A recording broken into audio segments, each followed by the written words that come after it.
Pemirsa, Anda kembali di Metro Siang. Kita akan masuk ke informasi terkait dengan Badan Narkotika Nasional buru 2 warga negara asing sebagai pengendali penyelundupan 3,37 ton narkotika jenis kuncup bunga ganja atau cannabis buds yang digagalkan di sebuah gudang di Kabupaten Gresik, Jawa Timur. Pemirsa, 2 buronan tersebut masing-masing merupakan warga negara Malaysia berinisial CKF alias L dan warga negara Tiongkok berinisial ZL alias J. Berdasarkan hasil penyelidikan, keduanya terdeteksi berada di luar negeri dan diduga berperan sebagai pengendali jaringan penyelundupan narkotika. Dalam penggerebekan gudang tersebut, petugas mengamankan 4 unit truk serta barang bukti berupa 3,37 ton kuncup bunga ganja yang dikemas dalam 500 koper dan puluhan kardus lateks. Sebanyak 12 orang telah ditangkap, sementara 2 pengendali lainnya masih diburu karena diduga berada di luar negeri.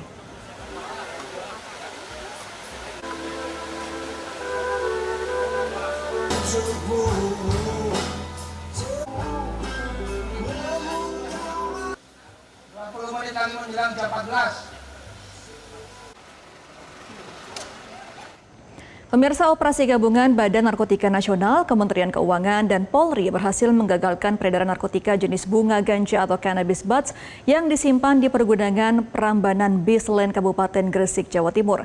Temuan narkotika ini disinyalir merupakan jaringan internasional yang digerakkan dari sejumlah negara di Asia.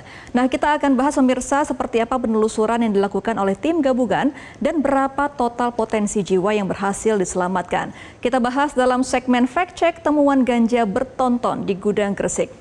Jadi pemirsa, kita akan bahas temuan narkotika jenis kuncup bunga cannabis ganja atau cannabis buds sebesar 3,37 ton. Nah pemirsa, bunga ganja ini direncanakan akan diolah menjadi ekstrak tetrahydrocannabinol atau THC.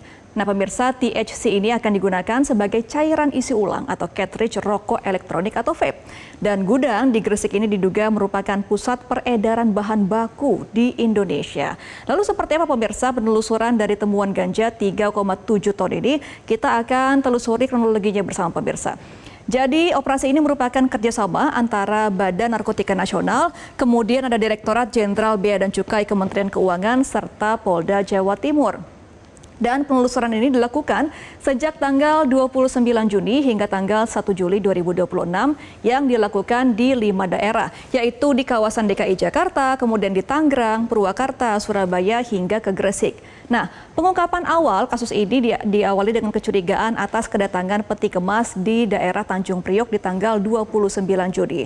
Kemudian, Bea dan Cukai berkoordinasi dengan BNN dan Polri untuk menganalisa atau analisis pemeriksaan dan juga pendalaman dari intelijen. Petugas meyakini bahwa kontainer berisi narkotika ini tetapi tidak melakukan penghentian atau penyetopan. Petugas memilih metode pemantauan perjalanan peti kemas untuk menemukan lebih banyak lokasi-lokasi lain yang disinyalir merupakan tempat peredaran narkotika ini. Nah, dari Tanjung Priok di Jakarta pemirsa, kontainer bergerak dengan jalur darat. Sebagian isi muatan itu menuju Purwakarta dan juga ditemukan barang bukti berupa 22 kg bunga ganja. Ketika informasi didalami pemirsa, didapatkan truk-truk tersebut menuju ke pergudangan di kawasan Gresik. Petugas barulah melakukan pemeriksaan peti kemas dan ditemukan kardus-kardus berlapis karet lateks. Nah, di dalam koper dan kardus ini pemirsa ternyata berupa bungkusan-bungkusan plastik bertimah untuk menutupi isi, yakni bunga dan batang ganja. Petugas pun menghitung setidaknya ada 500 koper dan juga 80 bal kardus lateks ditemukan di gudang dan di truk. Kemudian kita akan bahas pemirsa dari mana asalnya narkotika ini dan siapa yang menggerakkannya. Nah, jadi pemirsa, pihak tim gabungan sudah mengamankan 12 orang ditangkap dan juga ditahan dengan sangkaan terlibat sindikat internasional peredaran narkotika. Mereka yang dibekuk adalah pengusaha jasa transportasi, kemudian pengurus pengusahaan, ada sopir truk, kemudian juga ada petugas pelabuhan dan juga warga Tiongkok pemilik gudang di Prambanan Bisland. Nah, bunga ganja ini didatangkan dari luar negeri melalui Pelabuhan Tanjung Priok, Jakarta. Direktur Jenderal Bea dan Cukai Letnan Jenderal Jaka Budi Utama Pratama menyatakan peredaran narkotika ini merupakan sindikat internasional yang melibatkan setidaknya ada wilayah beroperasi di kawasan Indonesia, ada di Tiongkok, ada di Malaysia, dan juga di Thailand. Namun informasinya ini dikendalikan dari 2 warga negara asal Malaysia dan juga dari Tiongkok. Dan dengan barang bukti sebesar itu pemirsa, berapa total potensi jiwa yang berhasil dicegah untuk mengonsumsi narkotika ini?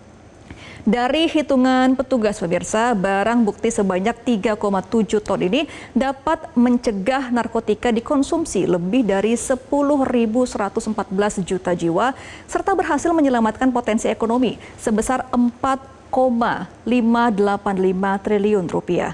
Dan hingga saat ini pemirsa, tim gabungan masih memburu 2 pengendali lainnya karena diduga berada di luar negeri. Kemudian Kepala BNN Komisaris Jenderal Suyudi Aryo Seto meminta masyarakat untuk turut memutus mata rantai peredaran dengan menjaga anak, keluarga, dan juga lingkungan dari penyalahgunaan narkotika. Kita akan simak bersama pemirsa berikut pernyataan dalam pengungkapan kasus kemarin sore oleh BNN. Melalui joint operation antara BNN RI, Direktorat Jenderal Bea dan Cukai, serta Polda Jawa Timur, kita berhasil mengungkap jaringan sindikat internasional pengedar narkotika asal negara Thailand. Dalam operasi yang berlangsung dari 29 Juni hingga 1 Juli 2026, mulai dari Pelabuhan Tanjung Priok hingga ke sebuah gudang di wilayah Gresik, tim gabungan berhasil menyita barang bukti yang sangat besar, yakni 3,37 ton kuncup bunga ganja atau cannabis buds. Sindikat ini menggunakan modus operandi importasi jalur resmi dengan menyembunyikan narkotika tersebut di dalam 500 koper dan 80 bal kardus latex. Temuan ini sangat krusial karena cannabis bud yang memiliki kandungan THC sangat tinggi ini dipersiapkan sebagai bahan baku cairan isi ulang atau cartridge vape. Ya pemirsa, itulah bahasan dalam segmen Fact Check kali ini. Namun yang kemana-mana karena Metro Siang masih akan kembali usai jeda. Tetaplah bersama kami.